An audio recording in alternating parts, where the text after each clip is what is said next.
Hello, I'm doctor Nagaraju, consultant dermatologist, Shweta clinic.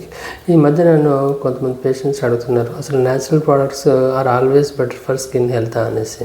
అసలు నిజాన్ని చెప్పాలంటే నేచర్లో మనకి బోత్ ప్రోస్ ఉంటాయి, కాన్స్ ఉంటాయి. Nature has everything. సో కాబట్టి ఆల్ న్యాచురల్ ప్రోడక్ట్స్ అందరికీ పడతాయని ఏం లేదు. కొంతమందికి పడకపోవచ్చు, కొంతమంది ఇబ్బంది కావచ్చు.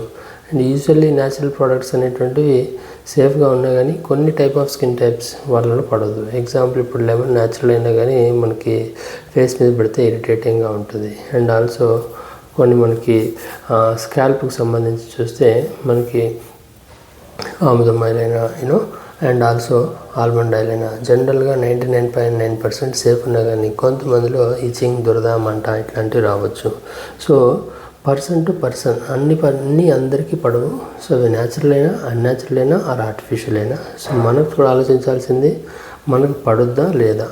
ఏదైనా ప్రోడక్ట్ కొత్తది న్యాచురల్ అయినా, అన్యాచురల్ అయినా ఒకసారి స్టార్ట్ చేసే ముందు మనం repeated open application test ROAT అనేది ఫస్ట్ చేసుకున్నాకే ఏ ప్రోడక్ట్ అయినా స్టార్ట్ చేయడం బెటర్. దానిలో ఏంటంటే కొత్త ప్రోడక్ట్ ఎంత డిస్క్రిప్షన్ ఉన్నా, ఎంత నమ్మకం ఉన్నా ఒకసారి తీసుకున్నాక దాన్ని ఒక ఫింగర్లో కొంచెం తీసుకునేసి ఆ తర్వాత ఇయర్ వెనకాల రోజు మార్నింగ్ ఆర్ ఈవినింగ్ కొంచెం లైట్గా ఒక బుట్టు బిల్ అంత సైజులో అప్లై చేసి రొటేట్ చేసేసి ఒక 3 to 7 days వెయిట్ చేశాకే అక్కడ ఎటువంటి రియాక్షన్ కానీ ఆర్ పిగ్మెంటేషన్ కానీ లేకపోతే అప్పుడు you can start applying on your face.